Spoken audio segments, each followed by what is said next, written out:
दोस्तों, जब हमारा मस्तिष्क अच्छे तरीके से काम करता है तो ही हम अच्छा सोच पाते हैं और जीवन में अच्छे अच्छे बदलाव भी ला पाते हैं। और जीवन में अगर आपको बड़े फैसले लेने हैं, मुश्किल हालातों से निपटना होता है, तो हमें मानसिक रूप से मजबूत होना बहुत ज्यादा जरूरी होता है। जरूरी नहीं कि आपकी जिंदगी में हर पल अच्छा ही होता रहे और आप तभी खुश रहें। कभी कभी आपकी जिंदगी में ऐसे वक्त भी आएंगे जहां पर आपको भारी मुसीबतों का सामना भी करना पड़ सकता है। ऐसे में कई बार होता है कि इंसान मुसीबतों का सामना करते करते अपने मुश्किल हालातों से लड़ते लड़ते अपने जीवन से हारने लगता है। लेकिन वहीं पर जो इंसान मानसिक रूप से मजबूत होते हैं, वह इन मुश्किल हालातों से अपने कठिन समय से बाहर जरूर निकल आते हैं। तो दोस्तों, आज की इस वीडियो में हम अपने मुश्किल वक्त से बाहर कैसे आएं, इसी पर चर्चा करने वाले हैं। मैं 8 नियम बताने वाला हूं, जिसे अगर आप जान और समझ लेते हैं तो यकीन मानिए आप अपने मुश्किल हालातों से जरूर बाहर निकल आएंगे और आप मानसिक रूप से एक मजबूत इंसान भी बन जाएंगे। तो मित्रों, आज की यह वीडियो बहुत ही महत्वपूर्ण होने वाली है, इसे छोड़कर कहीं जाइएगा नहीं। मित्रों, एक बार एक बौद्ध महात्मा आश्रम में अपने शिष्यों को दिमाग के ऊपर कुछ प्रवचन दे रहे थे। गुरु कह रहे थे कि इंसान के मस्तिष्क के विचार कभी अच्छे होते हैं तो कभी बुरे होते हैं। अच्छे विचार जब उसके दिमाग में जन्म लेते हैं तो वह अच्छी और कल्याणकारी बातें सोचता है, लेकिन वहीं पर अगर बुरे और गलत भावनाएं जन्म लेती हैं तो उससे उसका पतन होता है। तभी उन्हीं में से एक राजवंत नाम का शिष्य खड़ा होता है और गुरु से पूछता है कि गुरुवर, क्या कुछ ऐसा तरीका आप बता सकते हैं जिससे कि हम अपने मस्तिष्क को मजबूत और ताकतवर बना सकते हैं, खुद को मानसिक रूप से मजबूत बना सके। गुरु कहते हैं कि अवश्य मैं बताऊंगा, लेकिन उससे पहले मैं कुछ बातें मन पर बता रहा हूं जिसे तुम लोग ध्यान पूर्वक सुनना। तभी जाकर के हम बताएंगे कि मानसिक रूप से मजबूत कैसे बने। तभी तुम सब इस बात को बड़ी ही आसानी से समझ पाओगे।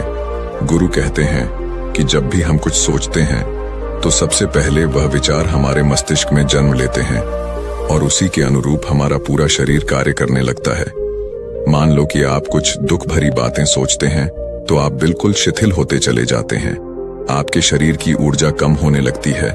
लेकिन वहीं पर अगर आप कुछ उत्साह भरी बातें सोचते हैं तो आपके शरीर के अंदर असीमित ऊर्जा बहने लगती है। आप वाकई में ऊर्जावान दिखाई देने लगते हैं। आप ये अनुभव खुद कर पाएंगे कि जब आप खुशी होते हैं तो आपके शरीर के अंदर बहुत ऊर्जा आ जाती है, आपका रोम रोम खिल उठता है। ऐसा इसलिए हुआ क्योंकि आपने अपने दिमाग में कुछ जोश भरी बातें सोची। शरीर तो वही है आपका, लेकिन जब आप दुखी होते हैं तो आपका शरीर बिल्कुल ऊर्जा विहीन हो जाता है। लेकिन जब आपके विचार जोश भरे वाले होते हैं तो आपका शरीर खिल उठता है। यानी हमारा शरीर किस तरीके से काम करेगा, यह सब हमारे मस्तिष्क में उत्पन्न हो रहे विचारों पर निर्भर करता है। अब तुम सबको मेरी बातें बहुत ही अच्छे तरीके से समझ में आएंगी। अब हम बताने जा रहे हैं कि मानसिक रूप से हम मजबूत कैसे बने। गुरु कहते हैं कि मैं तुम सबको 8 तरीका बताऊंगा। अगर आप उन 8 तरीकों को अपने दिमाग में लाते हैं, वैसा ही सोचते हैं, तो यकीन मानिए आपका शरीर भी वैसा ही काम करने लगेगा। जैसा कि मैं पहले बता चुका हूं कि जब आप दुखी होते हैं तो आपका शरीर ऊर्जा विहीन होने लगता है, लेकिन जब आप खुश होते हैं, आपके दिमाग में अच्छा विचार आया और आप खुश हो गए, तो आपके शरीर में अच्छी ऊर्जा बहने लगती है। इसका मतलब यह है कि अगर हम वह 8 तरीका जान लें और वही हम अपने दिमाग में सोचे तो हमारा शरीर भी ऊर्जा और जोश से भर जाएगा, अर्थात हम मानसिक रूप से मजबूत बन जाएंगे। और वास्तव में जब आप मानसिक रूप से मजबूत बन जाएंगे तो आप मुश्किल हालातों का सामना बड़ी ही आसानी से कर लेंगे। गुरु कहते हैं कि शिष्यों, मानसिक रूप से मजबूत बनने का पहला नियम है, जो हो चुका है उसकी परवाह करना छोड़ दो। गुरु कहते हैं कि शिष्यों, मुझे यह बताओ कि सूर्य किस दिशा में उगता है। तो सभी शिष्यों ने एक साथ जवाब दिया कि गुरुजी, सूर्य पूर्व दिशा से निकलता है। फिर गुरुजी ने कहा कि अगर मैं यह कहूं कि सूर्य पश्चिम दिशा से निकले तो क्या वह निकलेगा? सभी शिष्य कहते हैं कि बिल्कुल नहीं गुरुवर, सूर्य तो पूर्व दिशा से ही निकलेगा, हम उसके स्थान को, उसके जगह को बदल नहीं सकते हैं। फिर गुरु कहते हैं कि मान लो बारिश का मौसम है और अगर मैं यह बोलूं कि बारिश बंद हो जाए तो क्या हमारे बोलने से बारिश बंद हो जाएगी? शिष्य कहते हैं कि नहीं गुरुवर, वह तो मौसम में बदलाव की वजह से होगा, जब मौसम में बदलाव होगा तो बारिश बंद हो जाएगी। फिर गुरुजी कहते हैं कि अगर मैं तुम लोगों से यह कहूं कि ठंडी के मौसम में गर्मी पड़ने लगे तो ऐसा होने वाला तो नहीं है।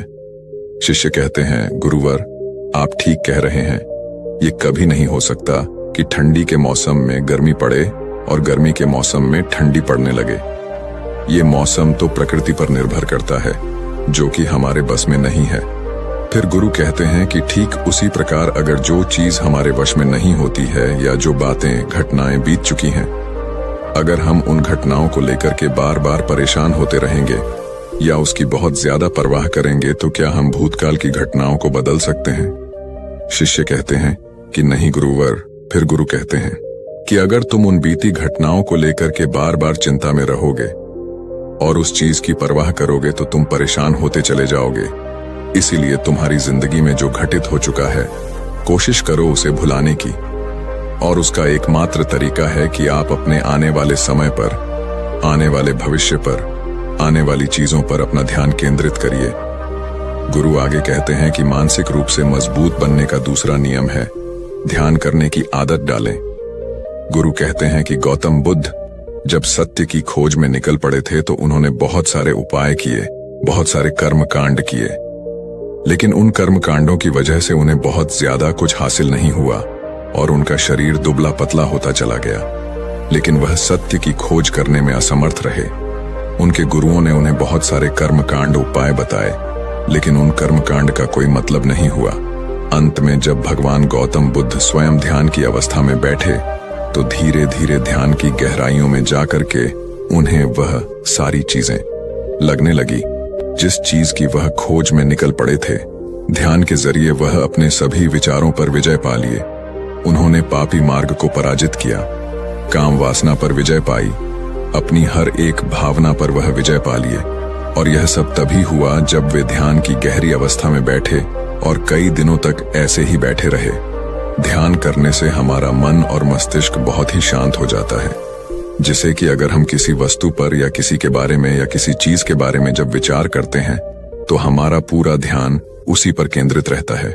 हमारा दिमाग ज्यादा इधर उधर भागता नहीं है और हम चीजों को बहुत ही अच्छे तरीके से समझ पाते हैं। ध्यान ही एक ऐसा तरीका है जो आपको हर तरीके से आपके दिमाग को मजबूत बनाता है। बौद्ध भिक्षु अगर किसी बात पर ज्यादा जोर देते हैं तो वह ध्यान की प्रक्रिया पर ध्यान में कई घंटे तक बैठे रहते हैं, जिससे उनका दिमाग बहुत ही शांत रहता है, उनका मन बहुत ही शांत रहता है, और जिसका मन शांत रहता है वही किसी भी चीज पर अच्छी तरीके से विचार कर सकता है। अर्थात वह मन और मस्तिष्क दोनों से मजबूत होता चला जाता है। ध्यान करने से आपकी सारी वासनाएं आपके नियंत्रण में रहेंगी। आप अपनी इच्छा अनुसार अपनी वासना को अपने वश में किए रहेंगे। गुरु आगे कहते हैं कि मानसिक रूप से मजबूत बनने का तीसरा नियम है बहुत ज्यादा किसी से उम्मीद मत रखना। गुरु ने कहा कि तुम सब अपनी मर्जी से जन्म लिए हो, अपनी मर्जी से ही गर्भ का चुनाव किए हो, लेकिन इंसान जन्म लेने के बाद वह यह सब भूल जाता है कि उसे क्या करना था क्या नहीं, वह किस लिए जन्म लिया था, और जन्म लेने के बाद वह तमाम तरह की वासनाओं से ग्रसित हो जाता है। इस संसार की मोह माया में वह बहुत ज्यादा परेशान हो जाता है। वह खुद को जान ही नहीं पाता, वह खुद को भूल जाता है, और यही वजह रहती है कि वह तरह तरह के लोगों से अपनी बहुत ज्यादा उम्मीदें लगा बैठता है। उम्मीदें दुख का कारण बनती हैं। जिस भी व्यक्ति वस्तु से